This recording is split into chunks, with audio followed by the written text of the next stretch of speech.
Hello friends, आपका स्वागत है मेरे यूट्यूब चैनल विवान वर्ल्ड में। फ्रेंड, आज के वीडियो में हम देखेंगे हिंदी शिक्षा शास्त्र से संबंधित महत्वपूर्ण प्रश्न जो आपको एमपीटीईटी, सीटीईटी जैसी प्रमुख परीक्षाओं में बहुत उपयोगी सिद्ध होंगे। तो चलिए फ्रेंड्स, आज का वीडियो स्टार्ट करते हैं।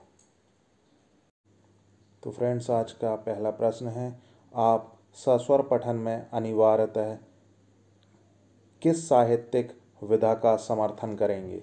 ए एकांकी का, बी यात्रा वृत्तांत का, सी जीवनी का या डी आत्मकथा का? तो इसका सही जवाब है ऑप्शन ए एकांकी का। अब सस्वर पठन क्या होता है? स्वर सहित पढ़ते हुए अर्थ ग्रहण करने को हम सस्वर पठन कहते हैं। यह पठन की प्रारंभिक अवस्था कहलाती है। जबकि एकांकी क्या होता है? एकांकी एक अंक वाला जो नाटक होता है उसे हम एकांकी बोलते हैं।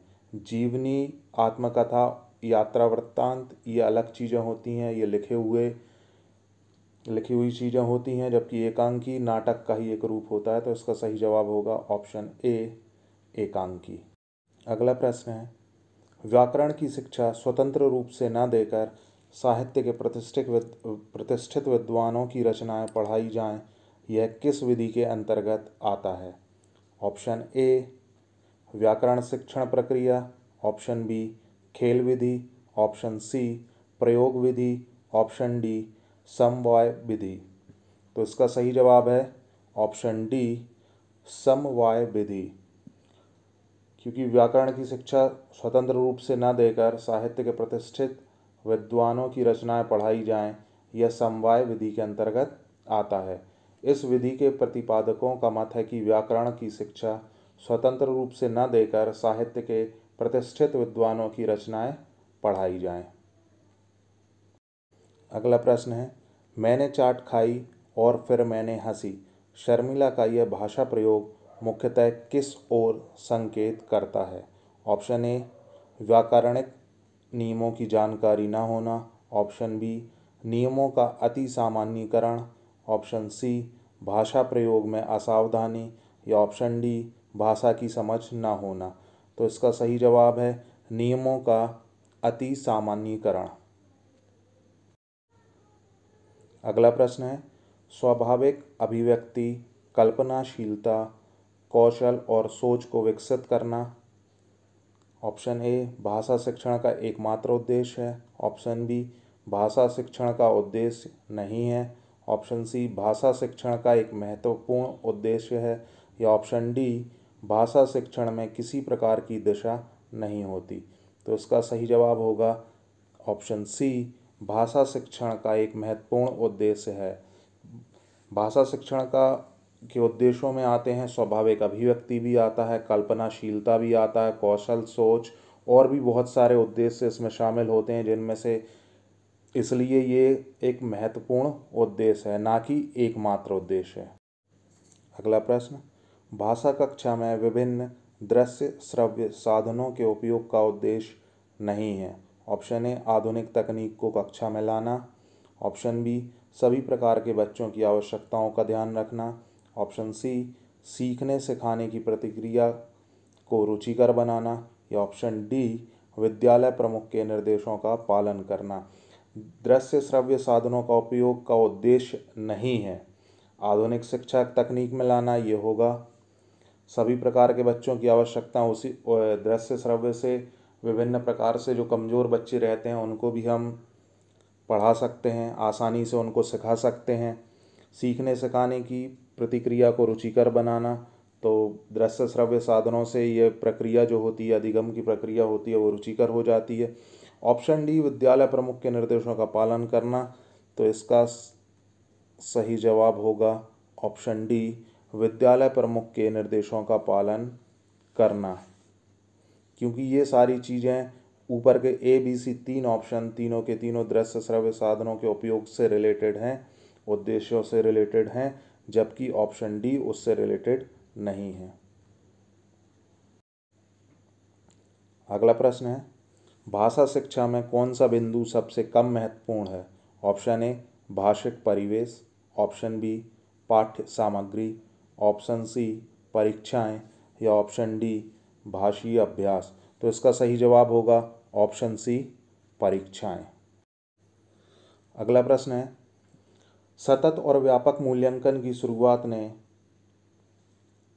मूल्यांकन व्यवस्था को, ऑप्शन ए, बच्चे के संपूर्ण व्यक्तित्व को ज़्यादा प्रदर्शित करने वाला बनाया है, ऑप्शन बी, बहुत अधिक विवरण को शामिल करते हुए जटिल बनाया है, ऑप्शन सी, अस्पष्ट बनाया है, ऑप्शन डी, केवल शैक्षणिक क्षेत्रों में निष्पादन का विश्लेषण करने के लिए ज़्यादा व्यापक बनाया है।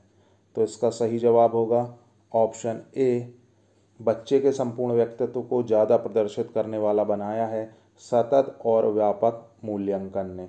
यह मूल्यांकन के एक भाग के रूप में शैक्षिक पहलुओं पर बल देते हुए अधिगमकर्ता के संपूर्ण व्यक्तित्व के विकास में सहायक सिद्ध हो रहा है। सतत और व्यापक मूल्यांकन यह छात्रों के पास अब उनकी रुचियों, आदतों तथा व्यक्तित्व को विकसित करने के लिए अधिक समय उपलब्ध कराता है।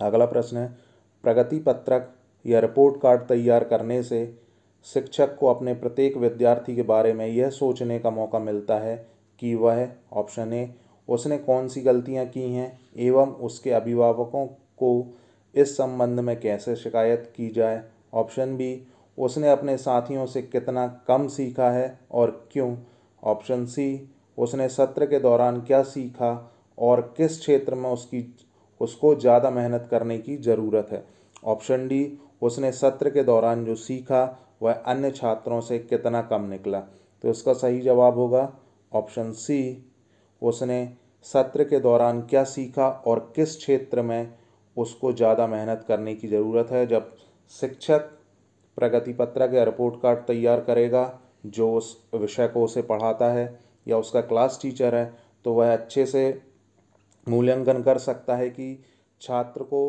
किस क्षेत्र में ज़्यादा मेहनत करने की आवश्यकता। अगला प्रश्न, एक समावेशी कक्षा में भाषा शिक्षण की समस्या है।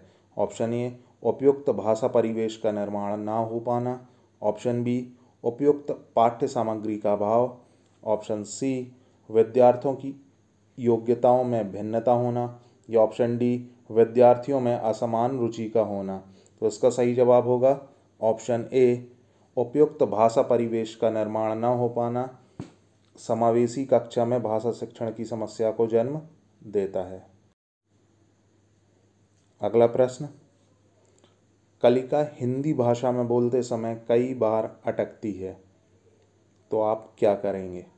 ऑप्शन ए, उसे प्रभावपूर्ण अभिव्यक्ति के नमूने सुनाएंगे और कहेंगे कि उसे भी हूबहू ऐसे ही बोलना है।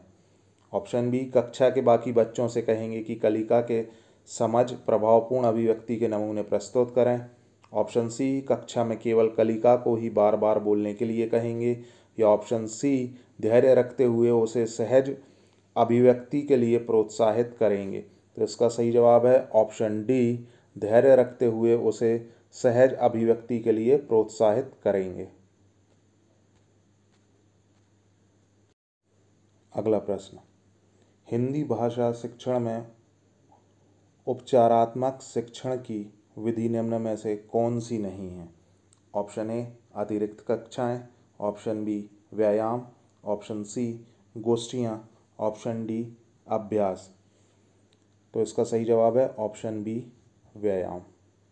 अगला प्रश्न है, उपचारात्मक शिक्षण की सफलता मुख्यतः निर्भर करती है। ऑप्शन ए, बच्चों की सामाजिक सांस्कृतिक पृष्ठभूमि पर, ऑप्शन बी, बच्चों की भाषागत त्रुटियों की सूची बनाने पर, ऑप्शन सी, समस्याओं की पहचान पर, या ऑप्शन डी, समस्याओं के कारणों की सही पहचान पर।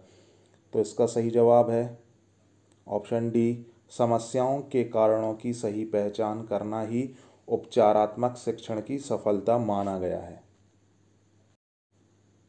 अगला प्रश्न है, भाषा का वह शैक्षिक उद्देश्य जिसे शिक्षक कक्षा में ही प्राप्त कर लेता है कहलाता है। ऑप्शन ए, व्यवहारगत उद्देश्य, ऑप्शन बी, सामान्य उद्देश्य, ऑप्शन सी, विशिष्ट उद्देश्य, ऑप्शन डी, प्राप्त उद्देश्य। तो इसका सही जवाब है विशिष्ट उद्देश्य। अगला प्रश्न है, पाठ्यक्रम निर्माण का सिद्धांत निम्न में कौन सा है? ऑप्शन ए विभिन्न विषयों से सहसंबंध, ऑप्शन बी अग्रदर्शी, ऑप्शन सी अवकाश का सदुपयोग, या ऑप्शन डी उपरोक्त सभी। तो इसका सही जवाब है उपरोक्त सभी। पाठ्यक्रम निर्माण के सिद्धांत में बाकी के तीनों ऑप्शनों को ध्यान में रखा जाता है, जैसे विभिन्न विषयों से सहसंबंध, अग्रदर्शिता होना पाठ्यक्रम के बारे में, ऑप्शन सी अवकाश का सदुपयोग भी जब पाठ्यक्रम का निर्माण होता है तो उसके अनुसार पाठ्यक्रम बनाया जाता है। अगला प्रश्न, उपचारात्मक शिक्षण आवश्यक है? ऑप्शन ए मंद बुद्धि के लिए, ऑप्शन बी पिछड़े बच्चों के लिए, ऑप्शन सी प्रतिभाशाली बच्चों के लिए, या ऑप्शन डी उपरोक्त सभी बच्चों के लिए। तो इसका सही जवाब है उपरोक्त सभी। उपचारात्मक शिक्षण मंदबुद्धि बच्चों के लिए भी आवश्यक है, पिछड़े बच्चों के लिए भी आवश्यक है और प्रतिभाशाली बच्चों के लिए भी आवश्यक है। अगला प्रश्न, ज्ञान अनुभवों, भावनाओं, विचारों, प्रवृत्तियों तथा मूल्यों के संचय का साधन है? ऑप्शन ए विषय प्रवेश, ऑप्शन बी उपसंहार, ऑप्शन सी पाठ्यपुस्तक, या ऑप्शन डी उपर्युक्त सभी। तो इसका सही जवाब है ऑप्शन सी पाठ्यपुस्तक। पाठ्यपुस्तक में ज्ञान, अनुभव, भावनाएं, विचार, प्रवृत्तियां और मूल्यों का संचय का एक साधन होता है जो आपकी पाठ्यपुस्तक होती है। अगला प्रश्न, मौखिक अभिव्यक्ति में निम्नलिखित में से कौन सी विशेषता होनी चाहिए? ऑप्शन ए स्वाभाविकता, ऑप्शन बी स्पष्टता, ऑप्शन सी बोधगम्यता, या ऑप्शन डी उपर्युक्त सभी। तो इसका सही जवाब है ऑप्शन डी ये सभी। मौखिक अभिव्यक्ति में स्वाभाविकता भी होनी चाहिए, स्पष्टता भी होनी चाहिए और बोधगम्यता भी होनी चाहिए। अगला प्रश्न, अर्थ की गहनता को समझने में कौन सी पद्धति सर्वाधिक रूप में सहायक है? ऑप्शन ए द्रुत पठन, ऑप्शन बी धीमा पठन, ऑप्शन सी सलवट पठन, या ऑप्शन डी मौन पठन। तो इसका सही जवाब होगा ऑप्शन डी मौन पठन। जो होता है वो अर्थ की गहनता को समझने की बहुत अच्छी पद्धति है, या सर्वाधिक रूप में जो सहायक होती है वो पद्धति। अगला प्रश्न, अनुदेशन की अवस्थाओं का सही क्रम है? ऑप्शन ए पूर्व व्यवहार, पारस्परिक क्रिया, उत्तर व्यवहारिक अनुदेशन, ऑप्शन बी पारस्परिक क्रिया, पूर्व व्यवहार, उत्तर व्यवहारिक अनुदेशन, ऑप्शन सी उत्तर व्यवहारिक अनुदेशन, पूर्व व्यवहार, पारस्परिक क्रिया, ऑप्शन डी पूर्व व्यवहार, उत्तर व्यवहारिक अनुदेशन, पारस्परिक क्रिया। तो इसका सही जवाब है ऑप्शन ए। अनुदेशन की अवस्थाओं का सही क्रम होगा पूर्व व्यवहार, पारस्परिक क्रिया और फिर उत्तर व्यवहारिक अनुदेशन। अगला प्रश्न, भाषा शिक्षण में परंपरागत प्रकाशित सामग्री के रूप में बहुत अधिक सहायक किसे समझा जाना चाहिए?